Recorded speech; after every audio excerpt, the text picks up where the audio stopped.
Can you guys believe we're a month out from baseball, though? I know, I was looking too. I'm so excited for that. Opening day, man. Dude, Ian Kinsler playing shortstop for San Diego. Save this for the podcast. I just wanted to see Brandon's face turn a little red. I've just embraced it. I think I think for sure Urias is going to play, and I think Tatis is going to get Early call up. Yeah, I think Tatis is going to get like a call up in like whatever May or April, whatever they're allowed to. Yeah, it's me. All right, let's get into this. Are you guys ready? Let's do this. Let's start the show. Enjoy the show. Enjoy the show. Enjoy the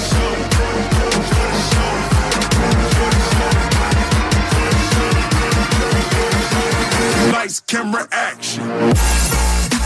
What's up, everybody? Episode 33, Three Amigos and a Podcast. Here we go. What's going on?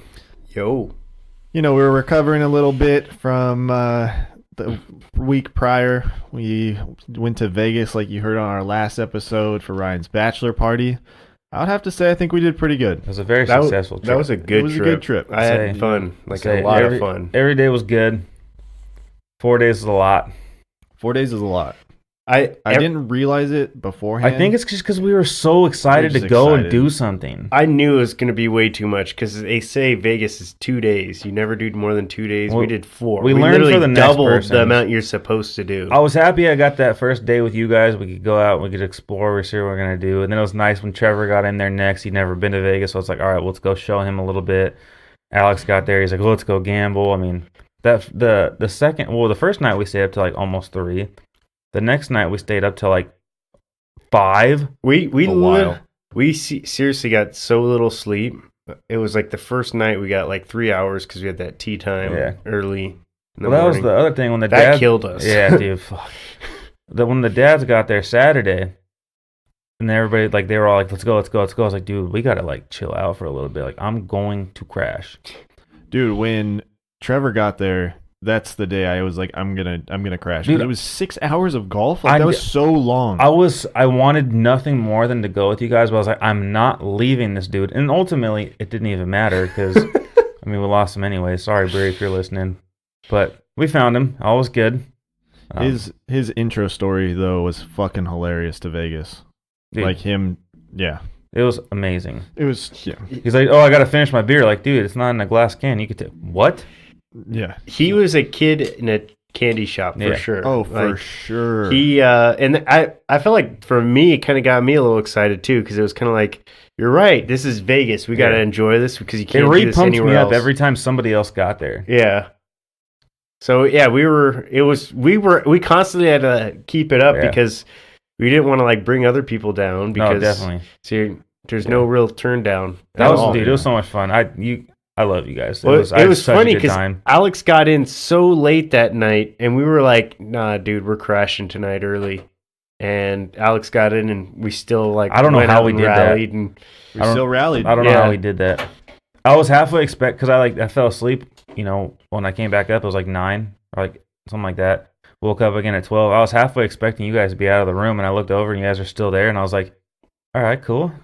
We crashed, dude. We crashed. I think we went out and got food, and then when we came back. Yeah. I remember you set the alarm, and then you're like, "Nah, dude, we got to get up." And I'm like, "Nah, it feels so good." I set an alarm. We like went in. It was like 5 o'clock or something like that, and I was like, "Okay, I'm giving us till 7. Like we can sleep 5 to 7. Like that's a solid 2 hours of the day that we're not gonna do anything, and then afterwards we got to get going." Woke up at 7, and Brandon's like, "Nah, man. I'm cozy." Started like crawling under the blankets. I'm like, "Nah, I'm good." Dude, get up. That was pretty fun. It was actually really cold in Vegas, like we thought. I was glad I brought that Pico with me because it was freezing. Dude, I totally thought I packed more sweaters and more clothes, but I didn't. So I think I just wore the same clothes the whole time. I'm pretty sure I wore like because I had that little thin hoodie with me like for during the day, and I was like, I'm pretty sure every picture we took, I look exactly the same.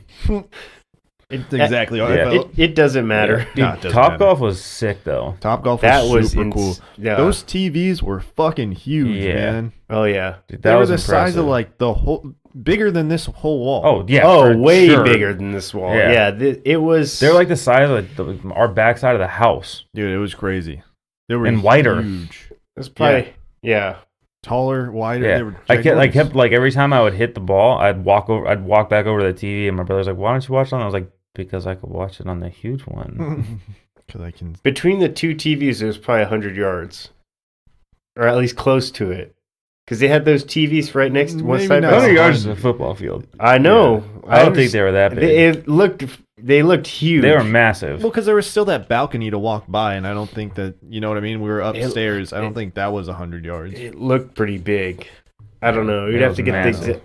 if it's not 100, it's close to it. I It feel was like. cool hitting out, too, and seeing the TVs Yeah. way out. I was crushing the ball. Dude, Yeah. you weren't there. I crushed one, and I hit the back fence. Nice. I I hit was the like- You back hit the fence TV once. too, right? Or no? That's what I mean. Like the Yeah. TV I back did. there. I did get that fucking back fence one time, and I was like, "Yep." Yeah, that's all. And I there wasn't for. even using the 1 or the 3. I was using the freaking fairway hybrid, and I was like, "Perfect." Dude, you just We got got- that swing speed. Yep. Patriots won us some money too. Yep. Yeah, that was good. Patriots won Now, us some I'm money. still getting shit from my family about that. I'm like, dude, push comes to shove, you don't bet against Tom Brady in the playoffs. Dude, it was a good. I mean, And that's a good bet. It I'm was a glad good we payout. did. Well, I should say we won some money back. Yeah. Yeah. Oh, we can dig into that later. but- Yeah. off My some- Clippers off came some through bullshit. some Clippers money came for for me. you. There you go. Your brother, unfortunately, wasn't too lucky. We'll With talk that. about that later, man. That was well. I just mean like he put down like didn't he put down a couple bets, or was it all on He football? put 3 bets down. He had a 4-legged parlay that would have hit if there was not one really Yeah. shitty. He call. wrote that note, right? Yeah, he wrote the whole thing. That's what's funny because the whole time you were He showing would've- me that, I was like, what is a Y-leg parlay? He would have won some serious cash, and Well, I was I'm listening kind of to his mad for podcast. him. He said that it was like almost $900. Yeah, he would Yeah. have won close to Yeah. $1,000 if that ref didn't blow that call. Well, I mean that's Vegas. Yeah. Yeah, that's gambling. But yeah, and then also while we were out there, the All Bad podcast finally decided to respond in a timely manner, unlike they did with their hang challenge. Yeah. So Well, they responded. ready. The hang challenge is a little different though. They accepted accepted they challenged us. Enrique texted me today and he was saying, "When are we doing this?" Like, and I said probably Super like Bowl that. Sunday. You want to do Super Bowl Sunday? Like Super Bowl do Sunday. Super Bowl at like his house or where? Just do it Super Bowl Sunday. Do you want to watch the game or you're like, nah? No, I definitely want to watch the game. But that's what I mean. What do you want to watch the game? Hmm. I feel like he's got to be there. That's like a big enough place. Yeah, because he Well, said your parents like, always do a Super Bowl party though. that's what I was thinking too. Like we do it here, Yeah. but I know he always throws one too, but Home So field he, advantage. that's what I said. He was like, we'll do it at my house. And I was like, oh, you guys want home field advantage, huh? Like, you don't think I learned anything? Then he was saying how no home teams won this weekend. And I was like, it's all right. We're the Patriots, baby. We'll win wherever. Don't matter. well, That'll we are the #1 podcast in San Diego. So Yeah. I mean, the Dude. #1 podcast. I mean, that deserves the number one As seed. as we of might the have last disrespected episode, them though. As of the last episode, we have over 1,000 downloads. So Whoever's out there listening, thank you. Yeah, shout out everyone keep it that's up. listening. Yeah, that's I don't know that 1,000 mark. I was waiting for. I was itching for it. I was like, dude, it's coming. It's Dude. coming. Let's see. What else did we have? Bachelor party, Vegas.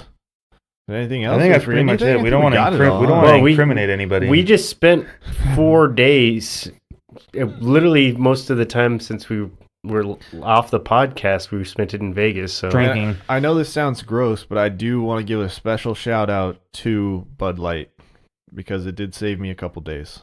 My stomach was feeling a little messed up and queasy. Pounded a couple Bud Lights, and I was feeling a little bit back to normal. Bud Light. Yeah, Bud I Light. did shotgun one beer. Yeah, you did shotgun one beer. Oh yeah, That was pretty intense. You still got it in you. Still got it in me. Hasn't lost a step. hanging. I will in say, there. if there's anybody out there that wants to challenge Ryan to a shotgun contest, he will beat you for sure. You put down whatever you want, he'll take you down. We killed that bottle of absinthe. Oh my god. So The quick. green shit, man. Dude, that stuff was it 69% Fuck, alcohol? dude, I don't know. So we were That- like 30. We were 30% I'm away. I'm from pretty alcohol, sure Trevor rubbing left his alcohol. shot in the bathroom too. By the way, I'm pretty sure that was his. yeah. I remember your dad was giving me shit. I was like, "You watched me drink it." You saw me. I was like, "I said I'd do it. I didn't want to do the second one. I sure as shit am not doing a third." Your dad's the shot police. Dude, I know. He like goes around and says, "You didn't drink this. You didn't drink." Fucking hell, that stuff's so gross. He's just the instigator. Oh yeah. Well, he keeps it lively. He's a good addition. It's good. Everyone was a good addition, man. That's There wasn't right. a single person there that was like, "Oh man, you're being a nuisance." Yeah, Everyone there was just like, that's having good. a great time, celebrating Ryan. That was a good time. That's good because usually when you travel with a big pack, there's usually one guy who's kind of Nuisance. rubbing everybody the wrong way. It's true. But yeah, like we said, we were out there. It was the conference championship weekend. We had the Rams and Saints and Patriots Chiefs going. Both of these games, I thought it was interesting. Both these games went into overtime, and both of them had terrible calls made that could have, decided the different fate of the game. Yeah. I mean, agreed. Let's dive into the Saints-Rams game first. Yeah. So, I mean, I know we're all ticked off. We'd all put money on the Saints. And I know, Brandon. I'm sorry. I will say, you look at that call, that definitely changed the outcome of the game. But I look at the first down they had going in. I think they were at like the 12-yard line going in. Mm-hmm. I have, for the life of me, cannot figure out why Sean Payton calls a pass on that play. I mean, yeah, I don't get it either. I mean, just going back and thinking about it, like the Rams had 2 timeouts left, and you throw the ball on first down, it's incomplete pass. And then they have the ability to stop the clock 2 more times before they have to kick a field goal. Mm-hmm. So obviously with that, huge missed call, I mean, it's bad. The one thing I will say, when you watch it in real time, I know like this is probably going to be an unpopular opinion, it's a lot closer than it looks. When they slow it down is when it looks really, really bad. It looks really close from the behind the QB side. If they do it from the sideline view, it looks terrible. Yeah. Because it's a terrible call. Like not only does it look like a bang bang play, but the ball is so much farther away from the play. Big thing, yeah. That's what makes it look bad. Well, and then like the key rule with pass interference is like you have to make a play on the ball, and there was no play made on the ball. It was head to head contact. Mm-hmm. And the ball, like he never turned around. He never made an effort to go after the ball. He started, he saw the ball, and then he just went straight. Yeah. He even came out with a statement. I forget the player's name, but he came out and said, "I knew I was beat, so I was just going to knock him out." Yep. Man, I mean, the one thing that's really upsetting about not like only the call and all this stuff is the fact that Roger Goodell is just quiet about it. Dude, that's you know what I mean? That's so terrible. I know there's that whole rule that people are talking about how he could, overturn it, have them replay the game, or restart the game from that foul and go forward. There's no way. There's no way he's going to do that, but at least come out with a statement and say something. And from a non-biased standpoint, like if I wasn't betting on, because I talked about putting money on the Rams the whole day, and I was like, the Saints played sloppy after the first quarter. Mm-hmm. So in my opinion, the team that deserved to win actually did win. So, I mean, I know it's shitty on a pass interference call. Now it changed the whole trajectory in which the game is going to go. But I do think that the Rams game planned better in the second half, and I wouldn't necessarily are definitely the better team, but they played like the better team in the second half. Yeah, I mean, I agree. They did look better in the second half than the Saints did. But it just sucks that it has to come down to a penalty. And not only that, it's just the fact that, like you said, he throws the ball there, and the Rams have 2 timeouts.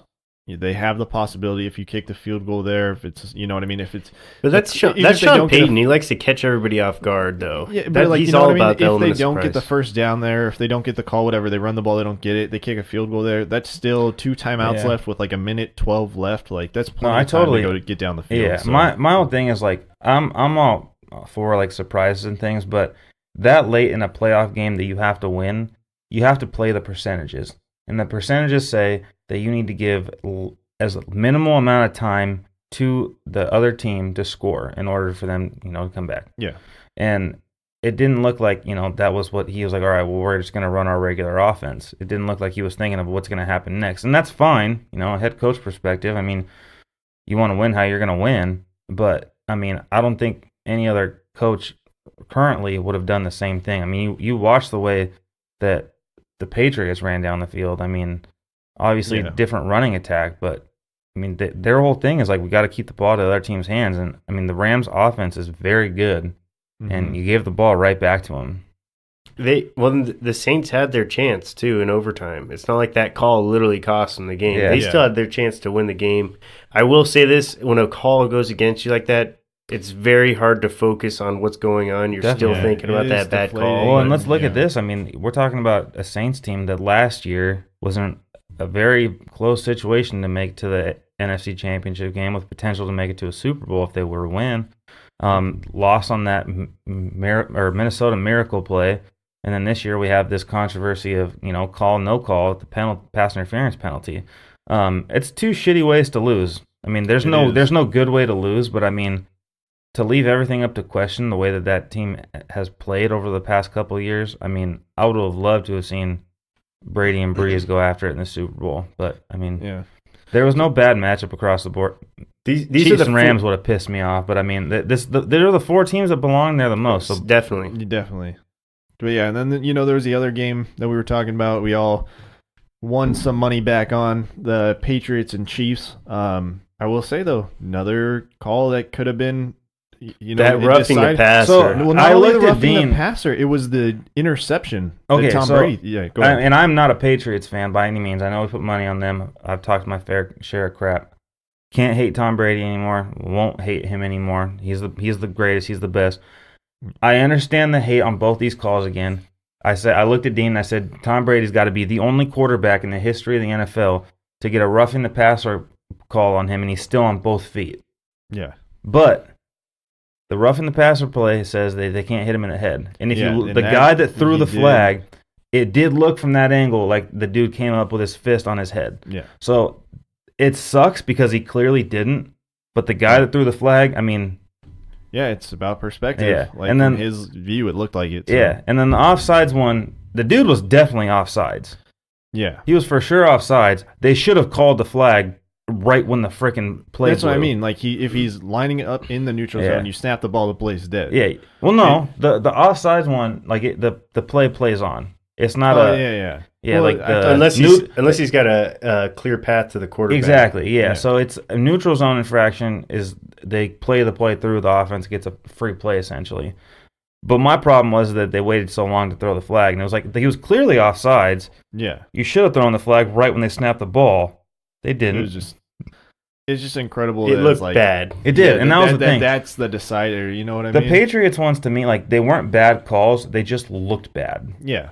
They looked bad. And I mean, the roughing the pass one was definitely a bad call, but from that referee standpoint... I feel like if you're a referee, though, you should... Because you can't tell me there's not another referee that doesn't have another angle at the quarterback. I just don't think that they're not looking at that during that play. I just don't understand why they don't utilize more technology. Like, you have cameras everywhere. Like, you should it takes away from the integrity of the game. But that's what messes up the game. Yeah, too. I know, but this is what I mean. They've been playing football long before we've been watching. Why can't these guys just get like a, like on something an earpiece? Yeah, an earpiece, and have like New York wire them the information. Exactly. Like, hey, that was not a roughing the passer pat. I understand. Just pick the penalty up. I understand that definitely, but I think again though, like they want to. Well, I think it's just hard right now, too, because they've come up with so many different rules and all these different, interpretations of the rules for these referees that at this point it's just kind of like... Was it D Ford that had the roughing the passer call on him, or that was the offsides? He was the offsides. Okay. Well, whoever it was that came down, I mean, it's like you got to be smarter than that in that situation. I mean, you got to know that who you're playing against. Yeah. And that if you bring your arm down in any kind of, forceful motion... It's going to... I mean... Again, like I said, the only quarterback in the history of the NFL to get roughing the passer called and be standing on both feet. So, I mean, I give blame to the referees a little bit there. I also give a little bit of blame to the defensive player. But, I mean, at the end of the day, the better team won. That's very true, and it showed, even though the game went to overtime, it showed in overtime.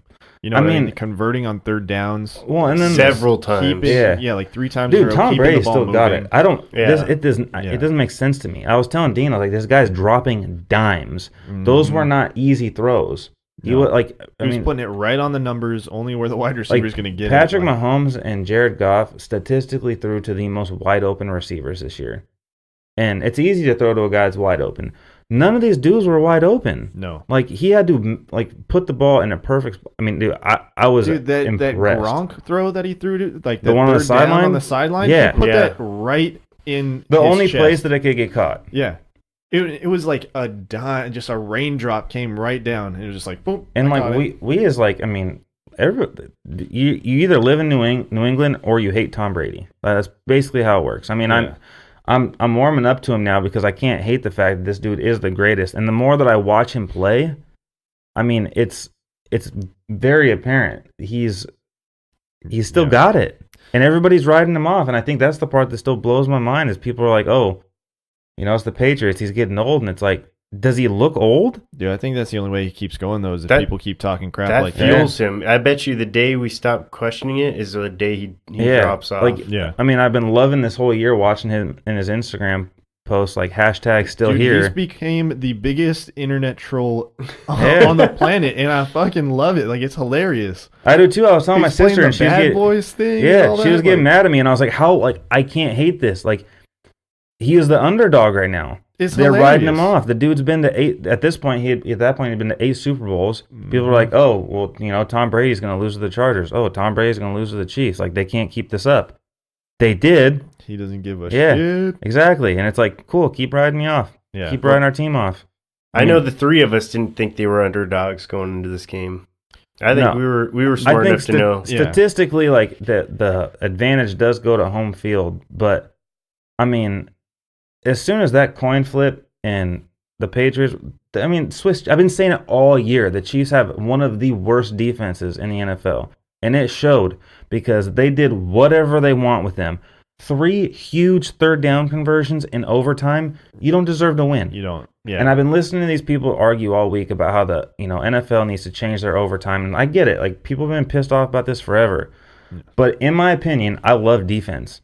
Same. You need to stop the other team from scoring in order to prove that you're the better team. Yeah.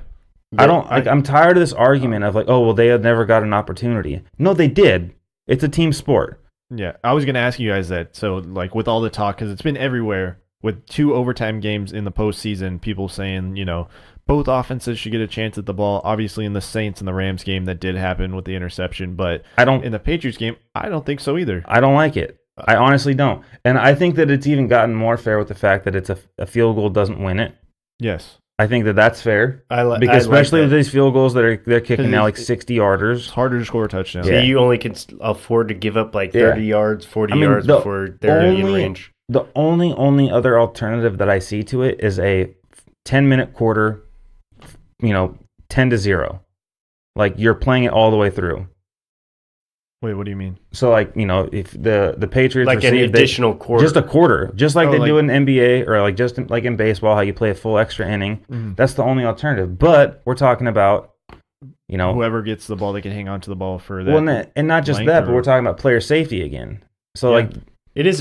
Or if it would be different if they did that for regular season, but for postseason, there's certainly an argument there. I wouldn't be opposed to it in the postseason, but I'd like this argument that like the Patriots don't deserve to be there because the Chiefs never got an opportunity. It's like, no, they did. That's an invalid point because they had they had an opportunity to stop him and they didn't. Yeah.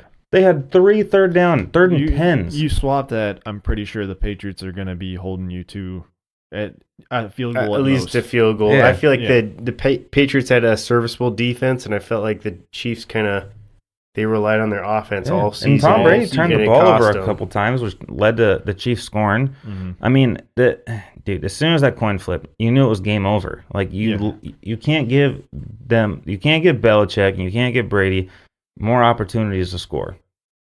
And so that is ultimately what ended that game for them. I definitely don't want to see them bring in college rules for overtime. No, I hate that. For the same reason I hated that Rams-Chiefs game. Like, it just turns into a what was the game that went to the 7th overtime? It was like LSU and somebody. Damn it. It was like LSU and Michigan or something like that, and it went to like 7 overtimes. You were like, LSU Auburn, maybe? Maybe so. I think that might have been it. But even still, you know what I mean? That's definitely doable in a professional setting. Texas A&M. You think it is doable or it's not? It is doable. Like, you get these professional athletes that are out there going in from, what is it, 25 in Yeah. or something like that. Oh, you're saying what that's doable. I thought you were just saying be... the rule change would be doable. No. I'm saying that like a 7 overtime in that kind of setting could definitely happen. Yeah, dude. Like, it's just a shootout. It's not and to me, it's not a competition of who's the better team. It's who ends up getting the luckiest. And luck is very much there in all sports, but not in that circumstance, especially not in the playoffs. Like I said, the only rule change that I would like to see, not like to see, but I would be okay with, is a full quarter. Well, they play one full-time quarter. You know what I just thought of that would be really funny? Is if they both lined up like on the 40-yard line going in, and then it's like a stalemate of like you get one play, you get one play. Yeah, right. And then who scores first, that's who wins. Dude, it's pretty much but like you get one play, you get one play, you get one play, you get one play. If the Chiefs would have won this game, nobody would be making this argument. Oh, you mean if they got the ball first and they went down and scored? Yeah, no, it's people. It's just people that don't like the Patriots. Yeah, don't like Patriots. I mean, we've seen the Patriots 9 times in our lifetime. Yeah, like, and people are just pissed. And like, I understand, I get where you're coming from, but beat them. That's at this point. That's what it is. At this point, it's not even like I'm tired of seeing it. It's like I just want to see you beat them. Just beat them. Like, yeah, figure it out. Every team has their chance. Last year, it ain't like they're lining up there with like Tom Brady's statistically like the best overall quarterback, but he's not the best like player in his position. Or I'm sorry, the best football player. Yeah, you know, he's a good game manager. He plays the game smart. He does everything he's supposed to do. Is he the best quarterback that's ever played? Like as far as talent wise goes, no. But he's the smartest. Yeah, and it's not like it's just a scheme. You know what I mean? The Wildcat, it was good for a couple games, maybe a season. You give it that stretch, but you figure it out. Yeah. The Patriots, their sample size is huge. You know what I mean? They're doing it for 14 seasons. You still can't figure it out. It's a true dynasty. They change it up. Dude, like you saw how they worked it against the Chargers. It was, you know, run the ball, short pass down the field. I mean, and they couldn't stop it. They physically could not stop it. And then you watched when they play the Chiefs, they were moving the ball down the field. Like, they can do everything. Stop them. Yeah, it'll be an interesting game. So that's 2 weeks from now, Super Bowl, Patriots versus Rams. Pro Bowl this week. Yeah. I'm probably not going to watch it. No, I'm not interested. I'm not. I have zero interest. Yeah. I think a lot of people putting stuff up of the skills competition on Instagram and stuff, and I keep thinking they're highlights. Yeah, I'm like, oh, that is going on this week? I thought you guys were just showing shit. Yeah. But no, it'll be, I'm excited. You know, we'll touch up next week about our Super Bowl picks, but repeat a Super Bowl. I don't know what the Super Bowl number is, but it was 2001. The Pats won that one? Patriots Rams 2001. Yeah, because the Rams won it in 2002 maybe. I thought it was Titans Rams, wasn't it? That was 2000. Well, I don't know when it regardless, you know, Patriots Rams. It's gonna be interesting. Who are you guys pulling for in that one? I'm pulling for the Patriots. TBD. I feel like I'm pulling Patriots too, just because at a time. TDB from the office. So what'd you say? I was just gonna say I think I'm feeling Patriots too, just because I'm really bitter that the Rams won on that call, man. It was 2001 season, 2002 Super Bowl. Okay, nice. That was the last time they faced off in the Super Bowl. Yeah, I'm just going Patriots because I don't know. I'd want to say Rams because that's what I said from the beginning, but this is it. This is the last opportunity for the Rams, man. I would say we picked these two teams to go to the Super Bowl at the beginning of the season. Yeah. Didn't put your money where your mouth was. Brandon. I wish I did, because I'd be rolling right now. But yeah, man, like this is it for the Rams. This is like, to me, they don't have another opportunity next year. I was telling Dean earlier today. I mean, their whole thing, like they basically went in on this the same way the Dodgers do every year. They go all in. And I mean, we're talking about Aqib Talib, Marcus Peters, Ndamukong Suh. I mean, luckily they paid the big boy Aaron Donald. Yeah. Michael Brockers. Like, these are dudes that aren't going to be back next year. And their defense was shaky enough as it was this year. I'm not saying they're not going to be a playoff team. But they can. They'll have cap space to be able to re-sign some of these guys. Though. Not really. It's just the fact they still haven't signed. Line is so heavy. Yeah, you know what I mean. Like, they're going to still have Sue because Sue's 1 year deal. This is it. It was a 1-year deal. Yeah, I think Brockers was too. Yep. And So if they want to pay these people, they got to pay them more, and then they don't have any cap space to continue to sign players. Well, that's what I'm saying. They can still re-sign some of these guys. They're not going to be able to re-sign all of them. So I was telling Dean earlier. So having today, these numbers off the book, those are vacant numbers now. Robert Woods, Brandon Cooks, Todd Gurley, like that's another almost $100 million that they've invested in those players as well. I mean, like they've spent money like they can never stop. And in football, we know there's a cap limit. You know, Whitworth, the left tackle from the Bengals that they brought over, they spent money like nobody else this year. They really did. They did. They're not going to have as great of a team as they do this year. Is what I'm trying to say. Oh, definitely. They'll still be able to keep some of those studs. And definitely, look at 49ers. Hopefully, they can turn that around a little bit. Seahawks are always a competitive team, but I don't see them taking them over. And then you have the Cardinals all the way down in the bottom of the barrel. I mean, they're definitely a playoff team over there. So I could see the Seahawks maybe pressing them a little bit. That'll be I feel like a 2-team race there. They're a hungry team. I was telling Dean though, this Todd Gurley signing now looks like a huge mistake though. Not because he's not a good player. I want to make sure I throw that out there. He's obviously a phenomenal player, but you got to the Super Bowl, you didn't need him. Well, not only that, but it's like what C.J. Anderson's able to do now in the postseason. Yeah, I understand. Yeah, he's coming in fresh, and it's been a long season for some people. Well, and that's the defenses and stuff like that. That's why running backs are devalued now. It's the same reason Le'Veon Bell didn't get a contract. Yeah, I mean, you watch these players as the year goes on, and it's wear and tear on your body when you're running the ball.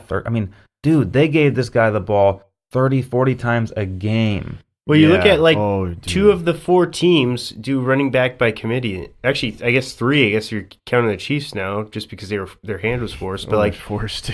Don't say their foot was forced. Yeah, their foot was forced. That's bad. But you look at it, the best teams they do running back by committee. They keep the legs fresh because they're not just riding one guy. And the Rams were riding Gurley really hard early in the season.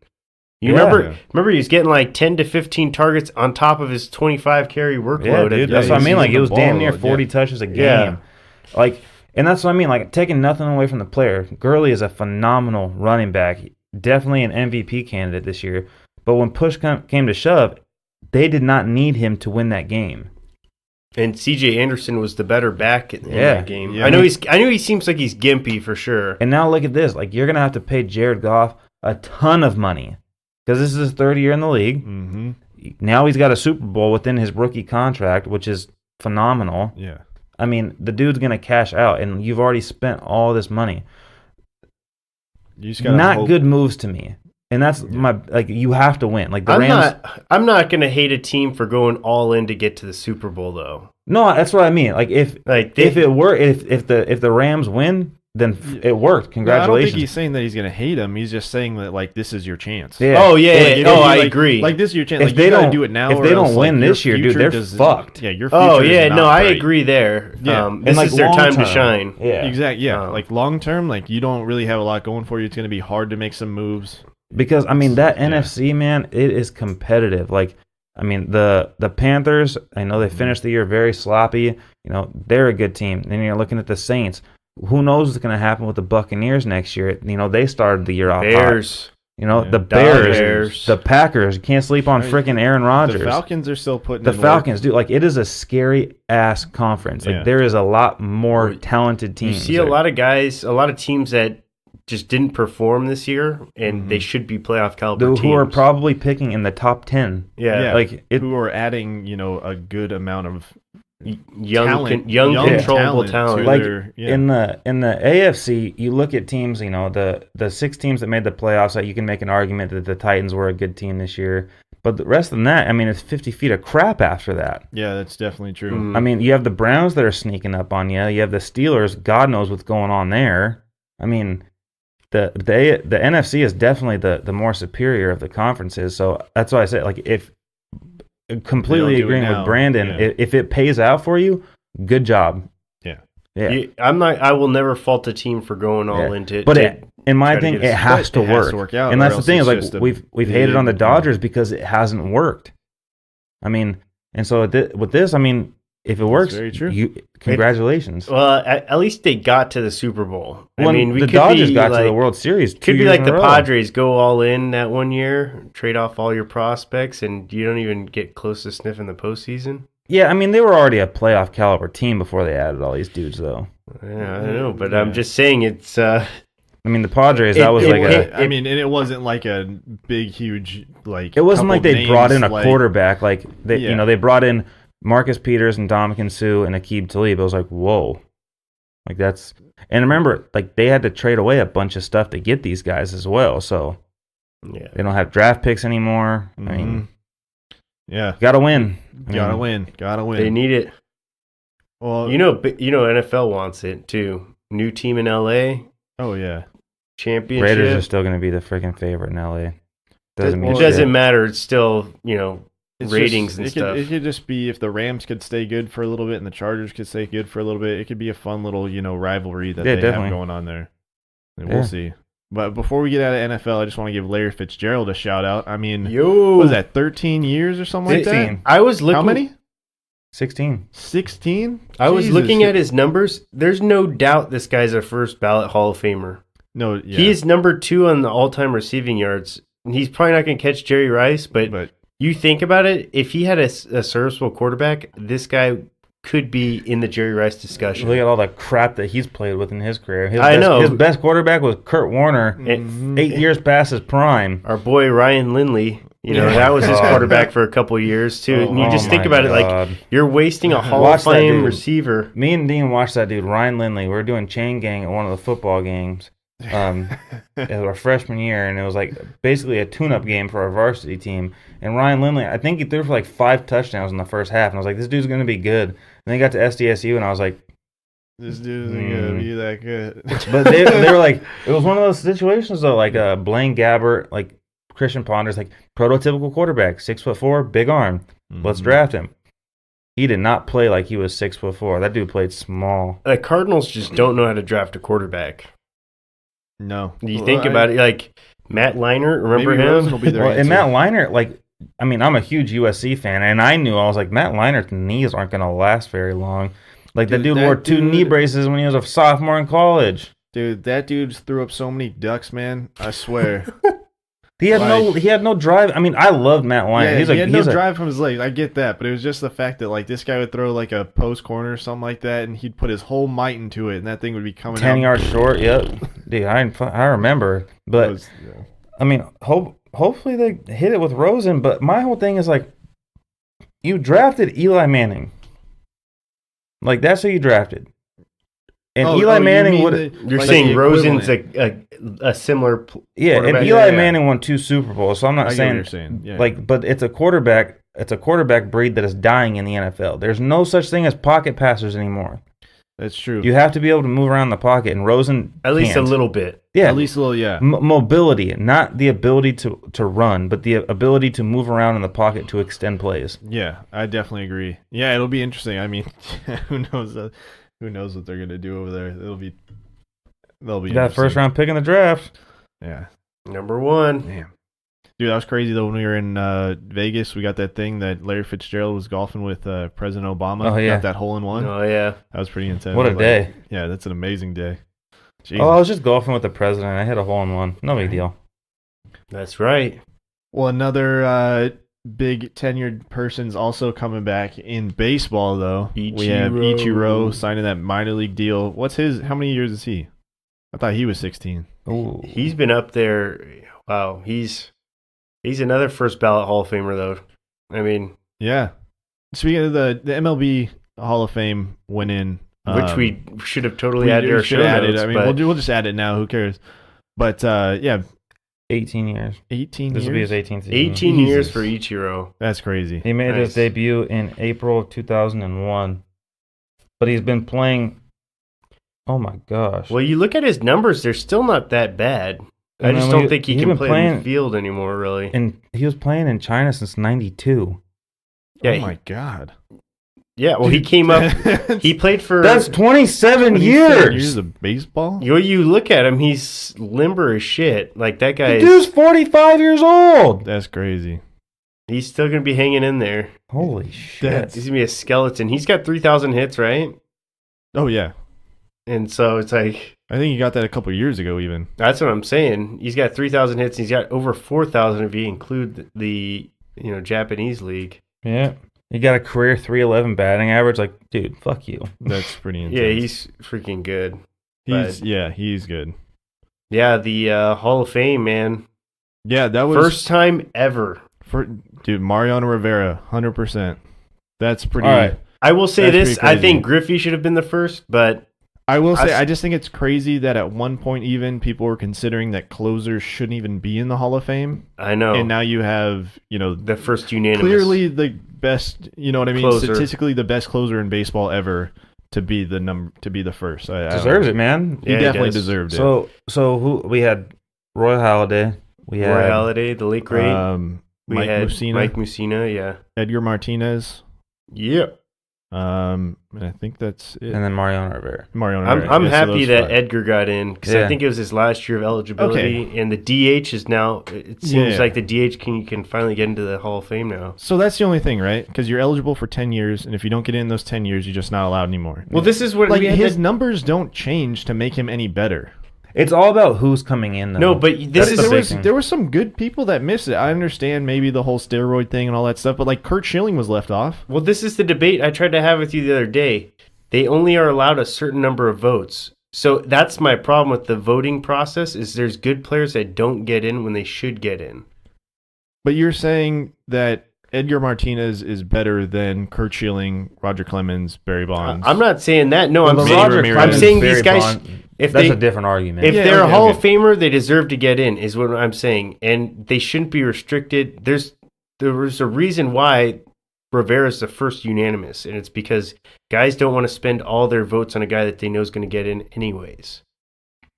And it's like, so these guys are spending votes. They are spending all their votes on somebody. Like, they all spent a vote on him. I know, but traditionally, they don't. That's why he's the first ever. He's not the best player to ever play the game.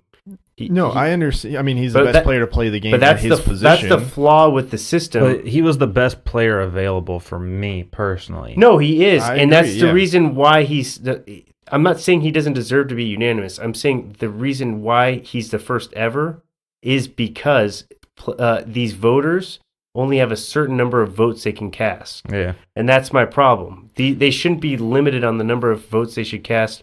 If a guy deserves to be in the Hall of Fame, he should be able to get a vote for it. I just think it's more of a sympathy entry. It's his last year of eligibility. Who, Edgar? Yeah. This was his 10th year. I think Edgar deserves to be in. Yeah, look at his numbers; those are Hall of Fame numbers. So I have a. It's whether or not you like you think the DH should be in or not. I have two separate arguments that pertain to, Baseball Hall of Fame. Mm-hmm. The one is, who do you think the next unanimous Hall of Famer is? Fernando Tatis Jr. No, Derek Jeter's probably going to be Jeter. Yeah. So you guys for sure think that he's like a hands down. I'm not arguing the fact. I think he is. I think he should be, but it's like I said, the flaw with the system. I was actually listening to Dan Celio this morning. He was trying to argue the fact that he didn't put up fantastic career numbers. Who? Derek Jeter. But his numbers aren't going to blow you off the page. But his numbers in the playoffs, and his numbers in World Series games are unreal. That's what I was. He had over a career 311, 320 batting average in the World Series alone, and that's a lot of games. That dude played in a lot of World Series games. He had a lot of World Series. I definitely think he's a unanimous one as well. I just think it's funny that a guy that isn't somebody that hit 700 home runs or somebody that Well, they called him Mr. October for a reason. You know what I mean? Reggie Jackson is Mr. October. Oh, yeah, get it right, Dean. No, definitely. Come on, man. It's the same roots. I'm just saying that, you know what I mean? That he's clutch. Oh, dude, yeah. There's more. There's more than and he's baseball. Being a Hall of Famer goes beyond just the numbers, though. It's like what your ability, what you contribute to the sport. I feel like is a huge thing. And I mean, we remember this dude's send off. That dude, his 3,000th hit was a home run. Mm-hmm. His last hit as a Yankee was a walk-off base hit. He is Yankee baseball. My other argument though is he's also a face of baseball for a little while too. Yeah. Mm-hmm. My other argument was, obviously Clemens, Bond still not getting into the Hall of Fame this year. I think getting close though. In 2 years we're gonna have Alex Rodriguez eligible for the Hall of Fame, and the year after that we have David Ortiz. Do you think that they're for sure Hall of Famers? I think David Ortiz is. I don't know. I mean, I only think that A-Rod is going to be a first ballot because he's in the media now so heavily. So it is a media based. Yeah. You know what I mean? Like, but it's sports writers. So both of those dudes were linked to steroids. Yeah, both of them. So and like you're saying, if both of those guys get in, do you think that Roger Clemens and Barry Bonds should get in? I definitely think Roger Clemens and Barry Bonds deserve to get in. I do too. Like, I think they do. Like, I think that I think that they definitely. I think it's unfair to be biased towards them because everybody was doing it. Exactly. Like, you know how many names you're leaving off the list of Hall of Famers of people that were taking steroids that still weren't good enough to make it? I mean, the problem is you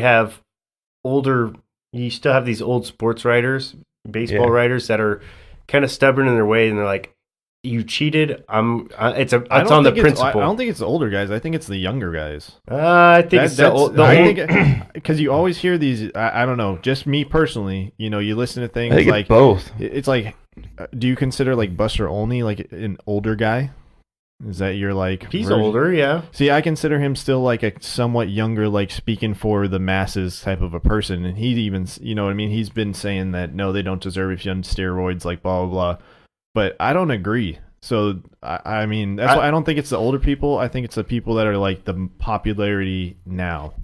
I think the only reason why people are against it is because you don't want to reward a guy for cheating. But at the same time, I look at these guys and I still think they'd be Hall of Famers if they didn't. Yeah, absolutely. Their numbers are off the charts, and you're like, even if he didn't do steroids, he will hit, 74 home runs in a season or whatever? Everybody was doing them then. Yeah. And nobody else hit 700 home runs. Yeah. And the thing with Barry Bonds is, like, it's not even the fact that he did steroids and, like, the home runs and all that stuff that he hit. It's the mental game that he brought to baseball. People would walk him with the bases loaded. Yeah. You know what I mean? I'd rather walk you to first base and bring in a run just so I don't have to face you. Yeah. And so you don't hit that grand slam. Which is unheard of. Yeah. Remember they used to have the chickens on the little wire on he's the reason that we have the freaking shift now. Yeah. Yeah. No, he was the first one I ever saw the shift employed on. Same. And thank you for that contribution. But right, Barry Bonds, I hate the shift, man. You know the big problem with Bonds though is he's kind of a dick. No, definitely. And that's why he's not getting. And people have to vote for him. And Roger Clemens is the same thing. He sat out there and lied some more, and it goes beyond, like I said, the contribution to the sport. Yeah. If you're a dick, guys aren't gonna like have sympathy for you. Like, all right, well, and you see, he's kind of like, I feel like he's been trying to make some PR moves to kind of improve his. Remember last year? You gotta kiss some ass a little bit. Remember last year with Rafael Palmeiro? Remember that? No. So Rafael Palmeiro signed like a minor league deal because he wants to play again to increase his years of eligibility because he wants the steroid era to be so much further in the rearview mirror that he can increase his eligibility. Do you remember this guy? Well, they're going to look at his numbers his numbers are fucking great. This guy's got all these crazy numbers and everything. And that's so ridiculous. So he's just, all he needs to do is get a certain number of at-bats. I think he just needs maybe one or something like that. And he can increase his eligibility for Hall of Fame is extended. That's so ridiculous. That's a move. That's the move right there. And Bonds screwed up doing that. Yeah, I will say though that looking at the list of people that didn't make it, I agree with you, Brandon. Like you said, it's hard to vote for. I think I don't know how many, however many votes you get. It's like 7 or it's like a little 5 maybe, whatever it is. It's hard to pick the names. You know what I mean? It's like Kurt Schilling, Clemens, Bonds. You had Manny Ramirez, Scott Rowland, Gary Sheffield, Andy Pettitte, Sammy Sosa.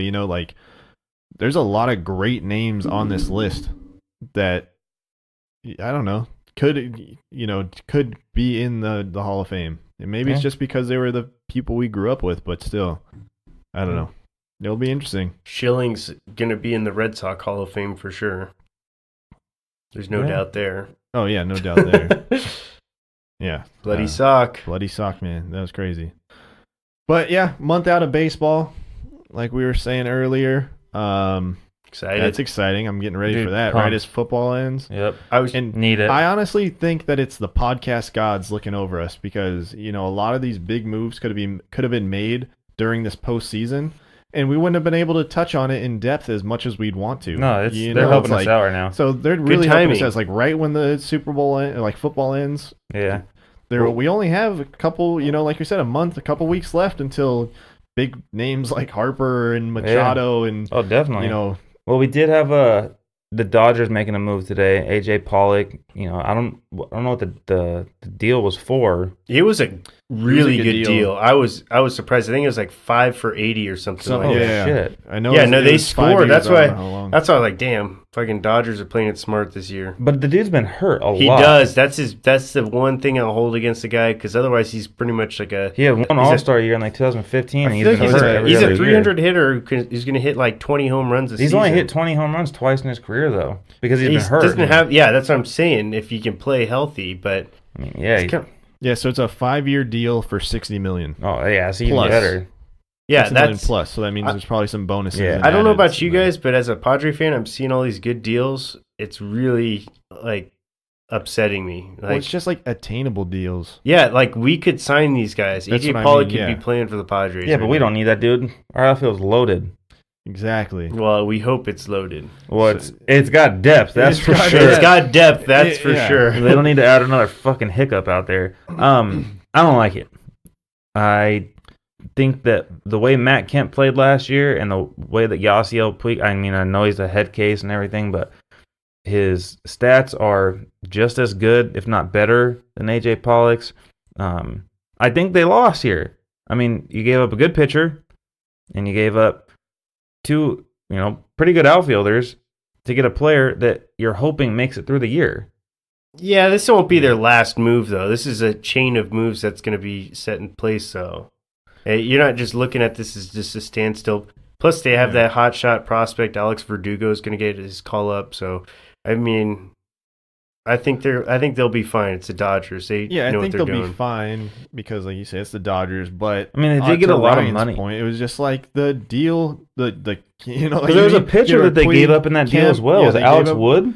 Yeah, Alex Wood. I mean, was I in like that Alex deal. Wood. They took on like $40 million contract from the Reds. I forget like what player it was, but they ate like a bunch of their Yeah. like they ate a big contract for them. They traded away like It would have wasn't it, made like, sense if they signed Bryce Harper, but to me, this doesn't Yeah. make sense now. Wasn't it like 7 players total that they sent over? 'Cause No, it was like a bunch of they're- prospects too, right? They're also, I think, trying to get underneath the salary cap or the luxury tax. So I think cause that team's been at like 250 mil. They've been the highest payroll in baseball the last several years. So you notice all these big shot, big market teams are decreasing their payroll. I don't know about you guys. I'm surprised how silent the Yankees have been this So offseason. I brought it up to Dean earlier today. They just don't need a lot. The whole They could use some starting pitching for sure. the But whole they like have such a deep. Oh, sorry. no, you're fine. But the stalemate that these GMs are putting in, I mean, you have to think like they're not going out and spending all this money on one big player, because if you look at the Mike Trouts and the Bryce Harpers, the Manny Machados, whoever they may be, they're not leading to World Series championships. Trout, I mean, hadn't made the playoffs since God knows when. Well, I think also because it's not only like the game's changed now. It's not like how the Yankees used to be in like the late 90s, early 2000s where they could go and pay for a lot of big players. Yeah. Like baseball analytics, we talked about it a lot last season. Baseball analytics kind of rule the game now. So you kind of have to get these players that fit into your scheme and fit into what you're trying to do and how you're trying to play the game. Yeah. And I think that's, you look at a team like we talked about last week with the Yankees and the Red Sox. Yankees are going for, the bomb shot. They got a lot of heavy hitters, whereas the Red Sox are going for a lot of small ball, get running, or get RBIs. I don't know. It's just like And they still can hit over the fence too. But the biggest yeah, thing but- to me yeah. though is like you look at the Red Sox starting rotation, and it is one of the most dangerous starting rotations. Mhm. And so I can understand paying top dollar for not just one, not just two, but like 3 aces. And like you're seeing that now. The priority is not to go out and spend $25-30 million on a bat because it's not showing up at the end of the year in the standings. Mm-hmm. You know, obviously, like you can go into like wins above replacement, and these players are phenomenal, but 9 players have to hit. Yeah. You know, 5 pitchers got to pitch, and then you have your bull. Like, there's so many little pieces that go into it. Yeah, it's like the ball gets into play 30% of the time. Yeah, I mean, I get it, man. There's like 9 players, so people are talking about like like these players aren't they're getting shafted, and it's like, but I feel like it's because baseball's getting smart about it. Like if I sign you, I'm gonna handcuff myself to $30 million a year for the next 10 years, and then when another like quality player comes around and wants 10, I'm not going to be able to sign him because I'm going to be put over the luxury tax. I definitely think that I don't know, whenever it was when that Albert Pujols deal went through for 10 Angels. years, like whatever it was, or the A-Rod deal, 10 300 or something like that. Yeah. 10, dude, like I can't. We can keep going. I thought the market was going to change drastically from there. I thought those contracts were going to be handed out left and right. They kind of were for a little. They kind of still are. All of Yeah, a sudden Stanton it got came it to a huge halt. Yeah, I mean, Jose Reyes got a massive one. Our boy Heath Bell got one. All these guys they weren't like on that scale, but but like even Clayton Richards making like $30 million a year. That's why that started, and I thought it was just going to keep going, and all of a sudden we're just at like a standstill. Clayton Kershaw. Wow. I was like, Clayton Richards getting $30 million? What? Yeah. Man, no wonder the Padres couldn't sign anybody. You're like, put me out there. I could have done that. Yeah, right. My fastball faster than his. My delivery isn't ugly either, so I'd be all right. God. Okay, well, he's not on our team anymore, so we don't have to bash him anymore. Yeah. Still want to, though. It's natural. So, yeah, like Ryan said, do you think that they're staying away because a big name doesn't mean World Series? I think teams are just like we were talking about, small. Like everybody's working the money ball. Even the big market teams are playing the money ball game. They're being smarter with their money. Yeah. And there's no need to sign a guy especially for these other teams, who need to make a name for themselves. They need to make a splash, and so they need that position locked up. But for a team like the Yankees, the Dodgers, the Red Sox, they already have a bunch of good young talent that's controllable for foreseeable future. That they can keep on their can keep on their team for a really long time, which I think at some point baseball is going to have an issue on their hands with the players. I just think you're getting too much of these players' primes at a discounted rate earlier in their careers, and they don't go through free agency. I think they should do a little bit more of like a restricted free agency for several years. Football and basketball. Yeah, something like that, because there's no reason that Aaron Judge should be making $500,000 a year from the Yankees. Well, my other big thing with this is that if you look at the teams who have the ability to go out and sign not just the ability, but have the money, and they have, the limelight, they have the show, look at a team like the Cubs. They don't need an outfielder. They don't need a first baseman. They don't need a shortstop. You look at the Yankees, you look at the Astros, the Red Sox, the Dodgers. They don't. It's not that if they needed these players, they'd go get them. They don't need them, though. They're all loaded in the outfield. They have their shortstop or they have their third baseman. It's not a necessity. So it's like, instead of paying you, $30 million a year, when Chris Bryant's contract comes up, we're going to pay him close to $30 million a year because we have him already. To me, this year just seems a little off, because normally a free agent hits the market and you're looking at teams that are trying to go, hand and foot to sign this guy because, all right, hey, we made it to the playoffs. We were close, but we need that one extra person. Yeah. This year, you look at the teams that have been consistently in the playoffs, they don't need them. Yeah, that's very true. And I mean, I think that's also the reason why I kind of started believing in the White Sox the most, because they're a team that definitely, doesn't really have the limelight, but in the same vein, they got prospects and they have potential. Exactly. They haven't really been close to the playoffs. They've been making a charge, but they could use a big bat. They could use a big show that'll bring other people to it. And they're in a division that's going to be, not easy to win, but more attainable than that of like the AL East. Yeah. I mean, yeah, it's true. And I feel like that's true. why a lot of these these people are talking about the Padres now being able to go after a player like Machado or Harper. And it, like a few weeks ago we talked about this, and I'm like, you guys are like, people are batshit crazy. That's never going to happen. And the more and more you think about it, it's definitely likely, because some of these players, like I'm 26 years old, Fernando Tatis and all these guys are going to be, up here in the next few years, and this is going to be a good baseball team. I have a chance to, make a run in the playoffs. I will say, whoever Machado's agent is, I would fire them right now, because he had so much time when he was trying to leave the Orioles to give him such a better deal than like a last minute move to, the Dodgers. Obviously, I know that's also like with the club and ownership and all that stuff, but still, I feel like your agent can make moves for you as well. And then now, can't work out a deal with anybody. Yeah. Like, I know you have a price limit, but you're a month away from, pitchers and catchers reporting to spring training. It's kind of just a stalemate right now, too though. late. Well, and then you think about, like, look at a team like the Phillies, right? The Phillies didn't make the postseason this year. Does Manny Machado give them the upper hand in that division? To me, no. To me, he doesn't put them as a, top 3 team in the National League. And that's what I mean. I feel like there's such a huge drop-off between the top teams in baseball and the mediocre teams, the teams that are fighting for those last few playoff spots. And that's what you're seeing now, is the top teams are like, if we needed him, we'd make an offer. But we're not going to overpay you because we don't need you. And then all the better other teams, to have the financial flexibility to make a different move. And later. then the other teams down here are like, hey, I mean, we want you. We're not, by obtaining you, that's not going to push us into this top-seeded team. It's not going to do it. So I feel like that's kind of why everybody's a little bit of a stalemate right now. And back to Brandon, what just said, the biggest moves in trades and not free agency, but trades, those come at the deadline. You're halfway through the year, and you see what you need. Mm-hmm. So, I mean, that was the biggest reason that Machado ended up with the Dodgers. They lost their shortstop, and like, hey, damn it, we got to give up some people. We got to go get this guy because we need to get back to a World Series. Yeah, exactly. Yeah.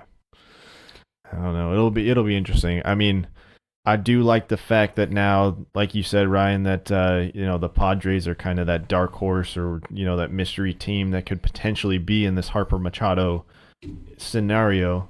But of the two, which would you rather have on the Padres? It's gonna piss me off to say this. I really don't want to say it.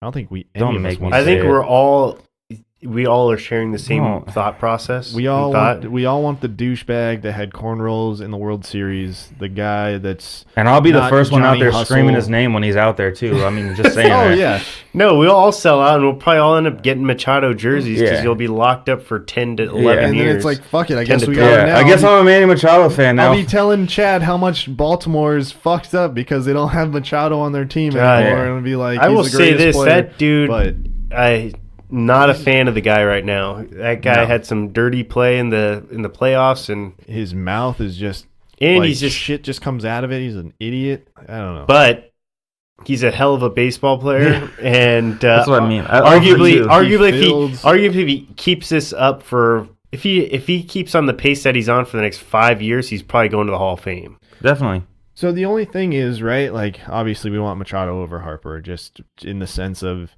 he seems to fill a bigger need for us than Harper And that's does. the only reason for me, personally. So we all want to see Tatis come up this year. Machado wants to play shortstop. Do you either ask Machado to play third, or you bring Tatis up? I think Machado wants shortstop money, and I think that's what it's all about, I think, too. You want shortstop money, and, I mean, he might get it, but do you still I think he'd move to third. You think he would move to third? I think Machado's an elite third baseman, and he's an average shortstop. Yeah, I don't think he's fast enough to play shortstop, to be honest with you. I think he's got a good glove, like Brandon was saying, which allows him to be an elite third baseman. Tatis has better range. I mean, he's longer. Yeah. He's more athletic, I would say, than Machado. Obviously, he's several years younger, but he looks more athletic. Yeah. And when Machado made the transition from third base to shortstop, you could tell he dropped some pounds. And that definitely took away from some of the power in his bat. But it'd be nice to get a slugging right-handed hitter as well. I mean, gosh, our infield if our prospects pan out the way they would look really good. Look real good. Dude, and Hosmer, I mean, we've talked so much shit about him, but this is his year. I mean, this Every is other. every other. I mean, we're on an odd year now, so I mean, and that means he's going to suck in the year that we're supposed to contend. But, but yeah, man. I mean, it's so much of like if Meyer stays healthy, if Renfroe really turns it around, if they figure out, if Margot's our center fielder of the future, awesome. Like that's three awesome outfielders, right? Myers I wouldn't say he's awesome, but I mean, yeah, he's fine, playable. Yeah, you can hide him in left field, and he can definitely do the job. And then you look at having Tatis and Urias and Hosmer, with potentially still having Hedges as that. I mean, in that lineup, whether it's Mejia or it's Hedges, I mean, that looks like a damn good lineup to me. It really does. And then if you add Manny Machado into that at third base or shortstop, whatever they decide to do, damn. Well, I think you're getting the guy that you really wanted, that you thought Hosmer was going to be last year. You're getting the proven bat who's going to go out there, consistently hit 300. Kind of like when we had Adrian Gonzalez, there was that bat in the lineup that everyone feared and would always, pitch around, or you'd at least have a guy on base because they're going to walk him at least, and somebody else has a chance to hit a double, maybe scores or something, So Brandon, you're our numbers man on the show. Numbers man. So if the Padres were to make an offer, what are we looking at for the Padres? Yeah. Well, I think the Padres could realistically afford anywhere between, I would say, like about $35 million a year over maybe the next 8 to 10 years. That's what I would be willing to offer him. I don't want to lock him up any longer than that. All right. Wow. That's a hefty deal. It is a hefty deal, but these guys are supposed. Definitely, no. I know what you're saying. Like, it's what they're looking for. It's what they want. Yeah. When you say it like that, it just makes it sound so. The Padres could realistically, especially after this year, all the money that they're paying for players that aren't on the roster are off the books. So you don't have to worry about Big Game James's contract anymore. You don't have to worry about Jed Jerko. Can you use real names? James Shields. Okay, gotcha. I totally forgot about that guy. James Shields, we're still paying. I think it's the last year. I think Jed Jerko's off the books. Fucking Phil Hughes is getting jack off. Phil Hughes is getting like 10 to 15 million a year, something like that. Like Fat Hughes. We're literally real names, please. No, we're literally paying, like, I want to say a good like 40 million of our payroll is dedicated to guys that don't play for the Padres. And so that's why I look at it, I'm like, well, if we really believe this guy is the guy for us, and we can envision him, especially at the age of 26, which means you'd be paying him for 8 to 10 years. He's paying till he's in his mid-30s. Yeah. That's like, I mean, to me, that's when the production starts dropping off, and that's when you want to get out of these deals.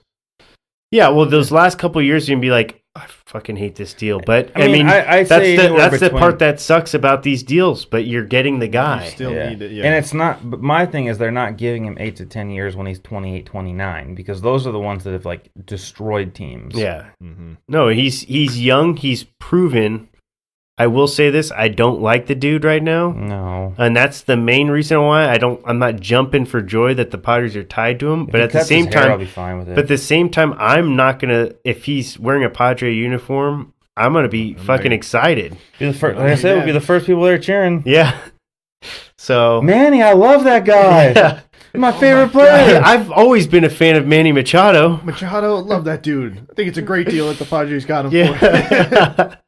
Keep him on I seriously, if like we woke up like tomorrow and it was like Padres signed Manny Machado, I'd just be like, "What, dude? The fuck?" I would laugh my ass off. Well, I've text you guys right away and be like, "Did we start something?" Yeah. AJ, are you listening to him? AJ Preller, AJ Peeler. Oh man, that article that you did send over though for the Padres with that AC guy. Yeah, Kevin AC. He was talking Union Tribune. That was a pretty interesting article. You know what I mean? It was just like it showed that like 2014 season, we were all such fans of the moves. Like Preller just got signed, they brought him in. You know what I mean? And New then all of a ownership sudden, group. yeah, he started making all these moves, getting like that was when we got Will Myers and Which is Matt Kemp, and Justin Upton, Big Game James. Yeah, James Shields. Like all those things, we were excited. We're like, man, these are some moves we're not used to this as Padre fans, and just how it didn't pan out at all. Yeah, no. And struck out heavy. Yeah, struck out heavy. I'm not going to hate a guy for going all in. I said that earlier. Yeah. But then at the same time, like the amount of spending that he's made through, international money and, with. We picked a good time to do it. Exactly. And now, we have such a young roster and we just want this, all our prospects to come to fruition. It's going to be. Well, we were the number one farm system before he traded them all away, but none of our guys were as highly regarded as they are now. And so now he was able to go all in, but he actually did a great job recouping. I'm not going to, he certainly is not afraid to make a trade. And yeah, I think there's room for optimism. It's been tough because I know we're all getting really impatient because the team has been very bad, like historically bad. And it just would be nice to watch a competitive baseball game. So with the moves that Preller's made, and like we said, our prospects are coming up, and we have a lot of money to spend. We could offer Machado a pretty lucrative deal, in my opinion. You know what I mean? 8-10 years, 35 a year. That's pretty good. Do you go for him now, or you wait a season for another potentially top tier third baseman in like Nolan Arenado, like we've been saying for a little bit? If you have an opportunity to get a good player, you go for him now. Yeah. It's definitely tough. It's a tough question. I mean, that's a coin flip between both those guys, though. They're both great baseball players. You know me. Agreed. I'm more partial to Nolan Arenado. He's my boy. You got the knee Don't pad. get him started. Yeah, I love Nolan Arenado. We'll be here till 10 o'clock. Honestly, Nolan Arenado, in my opinion, Way to go. is the best fielding third baseman in my lifetime. I've seen that guy cry in the dugout. I don't care, man. There's no crying in baseball. His That's glove rule number is. I had to get him started. I love watching this guy play, even though he's playing against us. How can you watch him play when your eyes are closed? My eyes. That's just funny. Yeah, no, I have a feeling the Rockies are going to lock him up, or at least they'd be foolish not to. So, in a sense, I agree with Ryan, where it's like, if you got the chance to go after him, if you know that the Rockies aren't going to re-sign him, if they got some insider information, I would wait. But like we said, I feel it while it's hot. I get him while he's hot. I just want this like cold stove to heat up, man. I just want to see some moves. Too many good players out there, man. My anticipation. Dallas Keuchel, man. I can't believe he's still out there. Mike Moustakas, Marwin Gonzalez. Like, there's some good players out there. There's some good guys out there, man. Like, yeah, no, and I'm seeing all these guys sign. Like we just said, AJ Pollock just signed for, in my opinion, a very team-friendly deal. He sucks. He only sucks because he's not playing all the time because he's always hurt. But I'm looking at the talent-wise, not the effort put in. Talent-wise, that guy he's an elite talent. 31 years old. Hey, he's still good, man. Past his prime. He ain't past his prime. But there's still, like we were saying, there's a lot of good talent, and I think it's all held up on those two guys performing, or their contracts at least, whatever. Yeah, I saw this really funny meme of like, the average person. Oh yeah, I'm only 31. Oh, you're so young, you got plenty of time to live. Baseball player. Oh, he's 31. His past his prime. His career is basically over. He's an old man. It's even worse in basketball. My God. Well, fucking football. Dude, football's... football. They're like, oh, you're 28? Too. Yeah, we'll give you a 1-year deal. Tom Brady's out there, and they're like, Adam Vinatieri, for Christ's sakes. People are like, hey, are you my grandpa? God damn, it's been out there forever. But, all right, B, give us our stat of the day. Stat of the day, stat of the day, dabba-dooba-doo, stat of the day, stat of the day. Here comes that what? Stat of the day. Bop. Yeah. Give me a second. Pulling it up. All right. So, just speaking to the misery of your fellow Padre fans, I know you guys can... I told you weren't gonna like this stat, but it's a crazy stat, and you're just gonna like hate things right now, the way things are right now. All right, all right. What do we got? Just lay it down. Just give it to us. All right. Your foreplay is terrible. My foreplay, I'm trying to like get you really flaccid right now. You ready? You're not gonna enjoy this. You're not gonna enjoy this, but you're just gonna lay there the whole time. Okay, as of today, the San Diego Padres have not been over 500 in 1,366 days. When opening day rolls around, it will be 626 games straight that the Padres have not been with a winning record. 626 days or 26 games and 1,366 days. Oh my God. That means we've lost all those opening days in a row. We're not even winning our opening day games where we are over 500 for a second. It's literally gone downhill the second the season starts. Oh my God, dude, that's so sad. Why'd you have to say that? I told you it was gonna be a sad. I wanted to prepare you, not just like totally just bring the mood down. Dude, I'm not even excited for like baseball anymore. I'm like, I don't even want to go to. I don't even want to go to opening day now. It's. Did you say it was 1,300 days? Yeah. Do the math, man. Dude. That's a lot of years. That's a lot of years. You're bumming me out, man. So I'm sad now. Hey, just proves that we need to get Machado, man. That's like over 3.5 years, almost 4 years. We need Machado, man. Dude, that was the worst stat of the day, man. That made me feel so uncomfortable. Like I feel like itchy or something. I told you, man. It was not a happy stat of the day. It's a sad stat of the day. Like 4 seasons. It is. They haven't won. They've lost 4 straight opening day games. God. And you remember a couple of years ago when we got season tickets, they didn't score a run that opening series against the Dodgers. Why do we keep going with this, dude? We're sad now. I'm sad now. I'm so sad. This is terrible. All right, everybody. Well, if you made it this far and now your day's fucking ruined. If you're a Padre fan, otherwise you're a Dodger fan, I just made your day probably. Yeah, well, you can go fuck yourself if that's the case. Oh, man. I'm just sad now. I'm sad. All right, everybody. Well, we are the Three Amigos in a Podcast, episode 33.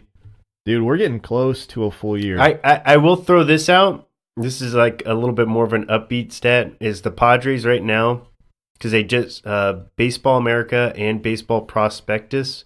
Those are 2 of the big like publications that produce the top 100 prospects. Yeah. Both of them, the Padres have 9 in the top 100. Wow. And they are one of 3 teams in baseball history to have 9 guys in that top 100. And one of the other teams was the Kansas City Royals when they went all in and won the World Series that year. So there is room for optimism. There we go. You should have led with that. Yeah, you should have gone with that one and been well, like, no, I want to make you sad. I want to make you sad. Good and then news lift first, you. bad news second. No, you lift the person up after you're done. No, because I don't even Crushing feel their uplifted. spirit. I feel like I went from here to like there's optimism, whereas like I could have been here. Oh. No, it would have been like this, and then boom, way down. You know that's what would happen. Surprise, motherfucker. Surprise. Surprise, motherfucker. I love that. All rise, motherfucker. All right, buddy. Like I said, Three Amigos in a Podcast, episode 33. We're like 20 weeks away from our year anniversary, so that'll be fun. All Bad Podcast, we're coming for you, bitches. Throw your dukes up. Later. Later.